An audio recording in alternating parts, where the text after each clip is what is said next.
Guys, आज है 20 जनवरी और आज का हम मुख्य समाचार को देखते हैं। तो चलिए आज का हम मुख्य समाचार को देखते हैं। फर्स्ट न्यूज़ क्या है? जम्मू में रहस्यमयी बीमारी, तालाब के पानी का नमूना टेस्टिंग में फेल, कीटनाशक की पुष्टि, तालाब सील। अब तालाब को सील कर दिया गया। ठीक है, अब तक 17 मौतें, यानी कि तालाब के पानी में कुछ कीटनाशक चीज़ें पाए जाने के कारण 17 लोगों की मौत हो गई है। ठीक है, प्रशासन ने बताया कि तालाब से लिए गए पानी के नमूनों में कीटनाशकों की मौजूदगी की पुष्टि हुई है, यानी तालाब में कीटनाशक पाए जाने की पुष्टि हुई है। फिलहाल तालाब को सील करने का आदेश जारी कर दिया गया है। कहाँ पे? जम्मू कश्मीर में। ठीक है, जम्मू में। ओके, चलिए नेक्स्ट न्यूज़ देखते हैं। असम के दीमा हसाओ जिले की उमरंगसो कोयला खदान हादसे को 13 दिन हो चुके हैं। यानी असम में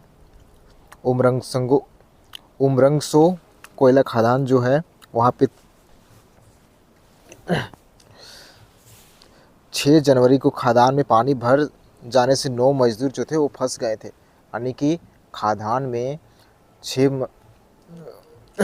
9 मजदूर जो है वो फंस गए। क्यों? क्योंकि वो राइट होल जो कि बोला जाता है गांव में जो चोरी करता है ना, कोयला को चोरी किया जाता है तो अपने से कोड़ के अंदर घुसता है खदान में और वहाँ से कोयला निकाल करके हाथों से उसे बेचता है। ठीक है, तो उसी के कारण उस खदान में 9 लोग फंस गए हैं। ठीक है, अब तक 4 मजदूर के शव निकाले जा चुके हैं और उनमें से 9 में से 4 लोगों की मृत्यु हो चुकी है। वहाँ से 4 लोगों की शव निकाले जा चुके हैं राइट होल माइनिंग के कारण। ठीक है, इसलिए सोच समझ के ये सब चीज़ करना चाहिए। ठीक है, जबकि 5 मजदूरों का कोई पता नहीं चल रहा है अभी तक। मतलब खोज चल रहा है कि 5 मजदूर और कहाँ पे फंसे हुए। ठीक है, नेक्स्ट न्यूज़ देखते हैं इसके बारे में। सरकार सभी पीड़ितों को परिवारों को यानी असम सरकार जो है वो 10-10 लाख रुपया मुआवजा दे रही है। वहाँ के जो फंसे हुए मजदूर थे उनको उनके घर। ठीक है, 10-10 लाख रुपया। साथ ही सभी 2,220 ऐसे ही खदानों को बंद करने का फैसला लिया गया है। यानी कि जो भी ऐसे खदान हैं 220 खदान असम में जो कि राइट होल माइनिंग के लिए बहुत ही ज़्यादा प्रचलित अभी है।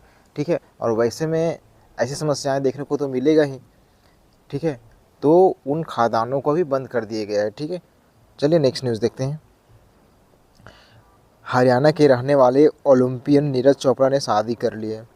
ये तो अचानक से सबको पता चला है, तो सबको कहीं ना कहीं अजीब सा सदमा लगा है। उन्होंने सोनीपत के लड़सोली गांव के रहने वाली टेनिस प्लेयर हिमानी मोर के साथ 7 फेरे लिए।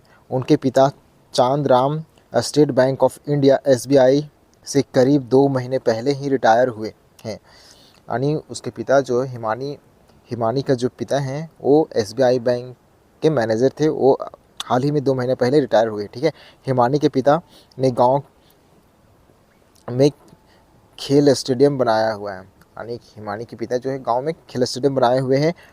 वह यहाँ खिलाड़ियों को सर्कल कबड्डियाँ खिलाते हैं और वहाँ पे कबड्डियाँ खिलाया करते हैं अभी। ठीक है, नेक्स्ट देखते हैं। नीरज के चाचा सुरेंद्र चोपड़ा ने दैनिक भास्कर से बातचीत में जताया कि शादी का कार्यक्रम बहुत ही गुपचुप तरीके से रखा गया था। यानी कि केवल फैमिली को पता था, बाकी रिलेशंस को भी नहीं बताया गया था। ठीक है, कि उनका शादी हो रहा है। शादी में सिर्फ लड़का और लड़की के परिवार के सदस्य शामिल हुए। गांव और रिश्तेदारी में भी किसी को पता नहीं था। ठीक है, सोशल मीडिया पोस्ट के बाद सभी को शादी की सूचना मिली। अगर इसे मीडिया में बता दिया जाता पहले से तो उसे शादी करने में भी दुर्लभ हो जाता, क्योंकि उसके घर हमेशा मीडिया आ जाता और मीडिया आया था तो शादी करे या मीडिया को जवाब दे। तो ऐसा ठीक हुआ कहीं ना कहीं। और वो अभी हनीमून के लिए भी जा चुके हैं अमेरिका। अब आएंगे तभी कुछ रिसेप्शंस रखाएगा घर में। ठीक है, चलिए नेक्स्ट न्यूज़ देखते हैं। जम्मू कश्मीर के सोपोर में सुरक्षा बलों और आतंकियों के बीच रविवार शाम से मुठभेड़ हो रही है। जम्मू कश्मीर में मुठभेड़ हो रही है। सुरक्षा बलों और संदिग्ध आतंकवादियों का इनपुट मिला था। इनके बाद सर्च ऑपरेशन के दौरान आतंकियों ने फायरिंग शुरू कर दी। सुरक्षा बलों ने 2 आतंकियों को घेर लिया। इलाके में घेराबंदी कर ली गई है। तो जम्मू में 2 आतंकियों को घेर लिया गया है। ठीक है, ये तो डेली सुनने को मिल रहा है। नेक्स्ट न्यूज़ देखते हैं, चलिए। गाजा सीज फायर, बाइडेन का कार्यकाल लास्ट हो रहा है तो उन्होंने कुछ कमाल कर दिया। हमास ने 3 महिला बंधकों को किया रिहा। हमास ने जो है 3 महिला बंधकों को कर दिया रिहा। बोले बाइडेन, गाजा में खामोश हो गई बंदूकें, यानी अब गाजा में वार नहीं हो रहा है। ठीक है, ऐसा बोल रहे हैं बाइडेन। नेक्स्ट न्यूज़ देखते हैं। Lab big boss 18th winner जो है, बिग बॉस का 18th विनर बने करणवीर मेहरा। 3 महीने के अंदर जीता दूसरा रियलिटी शो। ठीक है, कौन बना? करणवीर मेहरा। नेक्स्ट न्यूज़ देखते हैं। 7th न्यूज़, एपी ने जारी की स्टार प्रसारकों की सूची। एपी ने अपने जो चुनाव में जो खड़ा होने वाले उनका लिस्ट जारी किया है। अतिथि समेत से 40 नाम शामिल। कितने? 40 नाम शामिल है। ठीक है, नेक्स्ट न्यूज़ देखते हैं। डलेवाल के मेडिकल हेल्प लेने के बाद 121 किसानों ने तोड़ा आमरण अनशन। यानी डलेवाल जो किसान आंदोलन में आमरण अनशन पे बैठे थे,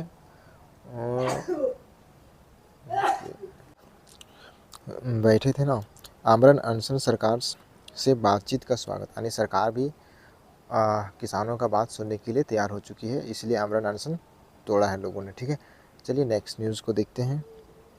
महाकुंभ आग, गीता प्रेस के कर्मियों के मोबाइल जले, यानी वहाँ पे जो साधु संत थे बहुत सारे नुकसान भी हुआ है। ठीक है, तो उनका मोबाइल कुछ लोगों का जला हुआ है। ठीक है, संचालक हुए परेशान, वहाँ के संचालक परेशान हुए। 1 करोड़ से अधिक के धर्मग्रंथ सुरक्षित, यानी कुछ धर्मग्रंथ बच भी गए हैं। ठीक है, काफ़ी भयानक आग लगा था, लेकिन उसे जल्द ही जल्द उस पर काबू पा लिया गया है। ठीक है, नेक्स्ट न्यूज़ देखते हैं, चलिए। महाकुंभ आग लगने के कारणों की मजिस्ट्री जांच के आदेश, यानी कि महाकुंभ में आग कैसे लगा इसकी जांच का आदेश दे दिए गए हैं। ठीक है, सेक्टर मजिस्ट्रेट ने शुरू की हड़ताल, सेक्टर मजिस्ट्रेट ने इसकी हड़ताल शुरू कर दिया। ठीक है, चलिए नेक्स्ट न्यूज़ देखते हैं। राष्ट्र निर्माण के लिए सर्वहित का भाव से जुड़ने का आह्वान किया मोदी ने, यानी मोदी ने कल मन की बात में उन्होंने कहा कि राष्ट्र निर्माण के लिए सर्वहित के भाव से जुड़ने के। ठीक है, चलिए नेक्स्ट न्यूज़ देखते हैं। सैफ अली खान पर हमला करने वाला आरोपी बांग्लादेशी निकला। सैफ अली खान जो कि हमला किया घर में घुस के सैफ अली के, वो कहाँ का निकला? बांग्लादेश का निकला। ठीक है, चलिए नेक्स्ट न्यूज़ देखते हैं। कर राजस्व में वृद्धि के कारण भारत का राजकोषीय घाटा कम होने की उम्मीद, विश्व बैंक। कर राजस्व वृद्धि होने के कारण, है ना, भारत में राजकोषीय घाटा हो सकता है, ये उम्मीद लगाया जा रहा है। किसके द्वारा? विश्व बैंक के द्वारा। ठीक है, चलिए नेक्स्ट न्यूज़ देखते हैं। दिल्ली में योजनाओं की घोषणा करने से पहले पंजाब में वादे पूरे करें, रणनीत सिंह बिंदु ने आपसे कहा। ठीक है, चलिए नेक्स्ट न्यूज़ देखते हैं। 15th, संभल हिंसा, पुलिस ने 10 और लोगों को किया गिरफ्तार, अब तक 70 हिरासत में। संभल हिंसा के कारण 10 और लोगों को गिरफ्तार कर लिया, जिसमें से 70 हो चुके हैं अब तक गिरफ्तार। ठीक है, संभल हिंसा।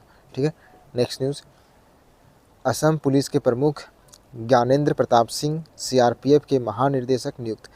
असम के जो हैं वो ज्ञानेंद्र प्रताप सिंह वो सीआरपीएफ के महानिदेशक नियुक्त हो गए हैं हाल में। ठीक है, नेक्स्ट न्यूज़ देखते हैं।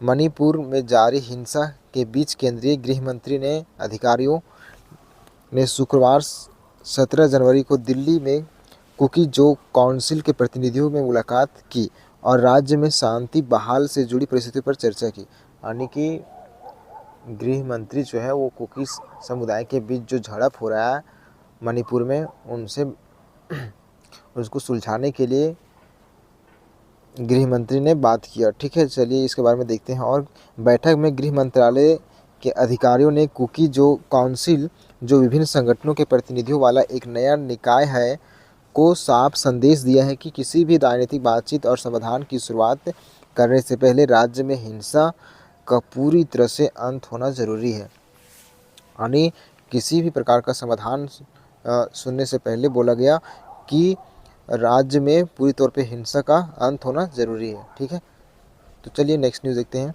पन्नू हत्या साजिश, भारत ने नागरिक की भूमिका स्वीकारी। ठीक है, सरकार की कानूनी कार्रवाई की सिफारिश, सरकार ने कानूनी कार्रवाई की सिफारिश माना, मतलब माना कि पन्नू को मरवाने के पीछे कहीं ना कहीं भारत का थोड़ा बहुत साजिश है। तो कहीं ना कहीं डोनाल्ड ट्रंप अभी आ रहे हैं, तो इससे पहले भारत ने इस चीज़ को स्वीकार लिया। ठीक है, भारत के गृह मंत्रालय ने एक बयान जारी कर अप्रत्यक्ष रूप से यह स्वीकार किया है कि भारतीय नागरिक अमेरिका के उस मामले में शामिल था जिसमें एक खालिस्तानी समर्थक वकील की हत्या का प्रयास किया गया था। ठीक है, तो चलिए नेक्स्ट न्यूज़ देखते हैं।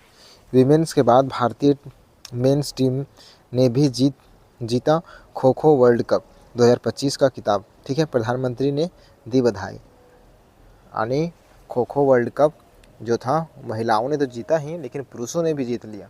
तो हमारी ओर से भी पुरुषों और महिलाओं को दोनों को कॉन्ग्रेचुलेशंस। ठीक है, चलिए आज का न्यूज़ इतना ही था। Thank you.